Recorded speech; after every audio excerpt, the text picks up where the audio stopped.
Bidi Bidi, autrefois un village tranquille du nord de l'Ouganda, abrite aujourd'hui plus de 270 000 réfugiés, la plupart fuyant le conflit et la faim au Soudan du Sud. Mais aujourd'hui, beaucoup sont confrontés à une nouvelle crise. Les rations alimentaires ont été réduites et les familles ont à peine de quoi survivre.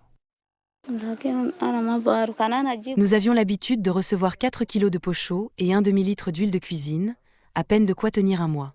Aujourd'hui, il n'y a même plus rien. Que allons-nous faire ensuite ? Comment allons-nous survivre ? Suzanne Desman, mère de 3 enfants, fait partie des plus d'1 million de réfugiés qui n'ont plus accès à l'aide alimentaire. Le programme alimentaire mondial affirme avoir besoin d'au moins 50 millions de dollars pour relancer les initiatives de soutien en Ouganda. Cela rend les enfants plus vulnérables et les cas que nous enregistrons à la hausse sont des cas de malnutrition infantile, principalement en ce moment, bien que les adultes soient également présents, mais les enfants sont plus touchés. Les agences d'aide mettent en garde contre la lassitude des donateurs mondiaux qui laissent de côté des pays comme l'Ouganda alors que l'attention de la communauté internationale se porte sur des crises plus récentes. L'Ouganda a gardé ses frontières ouvertes, offrant des terres et des services publics aux réfugiés, mais avec le tarissement des financements des donateurs, les responsables disent que le pays ne peut pas porter le fardeau tout seul.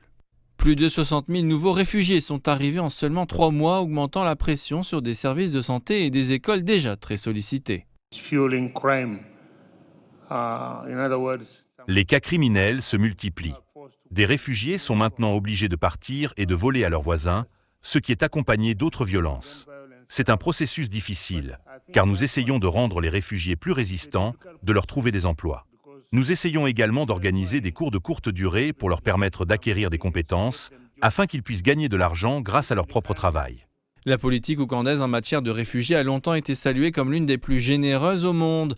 Mais comme aucune fin n'est en vue pour les conflits au Soudan du Sud et en République démocratique du Congo, le défi ne consiste pas seulement à nourrir 1 million de personnes aujourd'hui, mais aussi à prévenir une crise encore plus grave demain.